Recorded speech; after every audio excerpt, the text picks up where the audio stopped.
If you want to change the world, start off by making your bed. If you make your bed every morning, you will have accomplished the first task of the day. It will give you a small sense of pride, and it will encourage you to do another task, and another, and another. And by the end of the day, that one task completed will have turned into many tasks completed. Making your bed will also reinforce the fact that the little things in life matter. If you can't do the little things right, you'll never be able to do the big things right. And if by chance you have a miserable day, you will come home to a bed that is made, that you made. And a made bed gives you encouragement that tomorrow will be better. To pass SEAL training, there are a series of long swims that must be completed. One is the night swim. Before the swim, the instructors joyfully brief the students on all the species of sharks that inhabit the waters off San Clemente. They assure you, however, that no student has ever been eaten by a shark, at least not that they can remember. But you are also taught that if a shark begins to circle your position, stand your ground. Do not swim away. Do not act afraid. And if the shark, hungry for a midnight snack, darts towards you, then summons up all your strength and punch him in the snout, and he will turn and swim away. There are a lot of sharks in the world. If you hope to complete the swim, you will have to deal with them. So if you want to change the world, don't back down from the sharks. Over a few weeks of difficult training, my SEAL class, which started with 150 men, was down to just 42. There were now 6 boat crews of 7 men each. I was in the boat with the tall guys, but the best boat crew we had was made up of the little guys, the Munchkin crew, we called them. No one was over 5'5".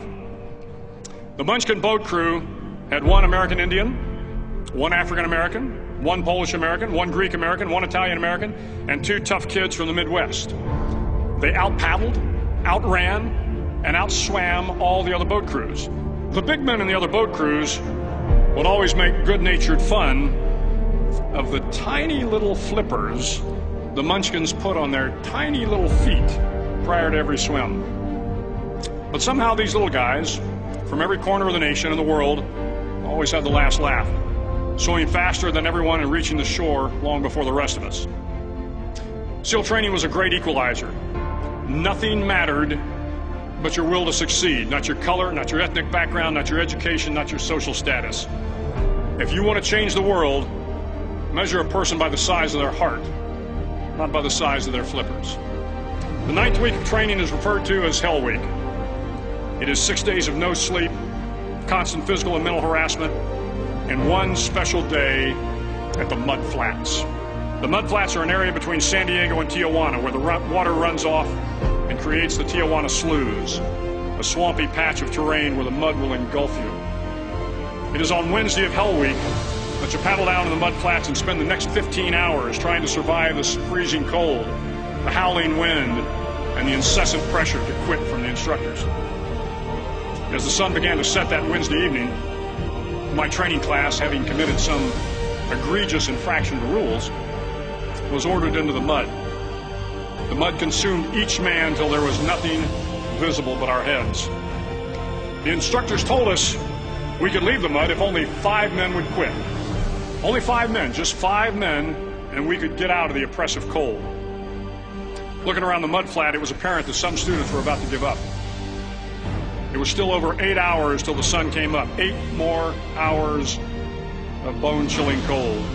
The chattering teeth and the shivering moans of the trainees were so loud, it was hard to hear anything. And then one voice began to echo through the night. One voice raised in song.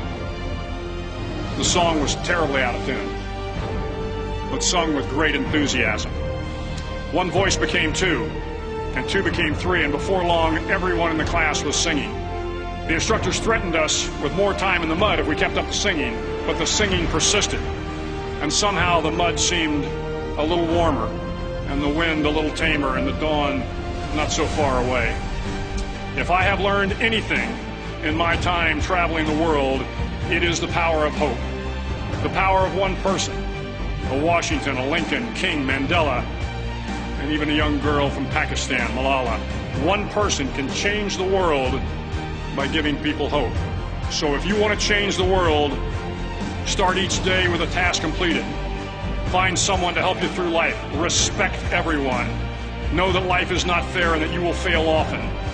But if you take some risks, step up when the times are the toughest, face down the bullies, lift up the downtrodden, and never ever give up.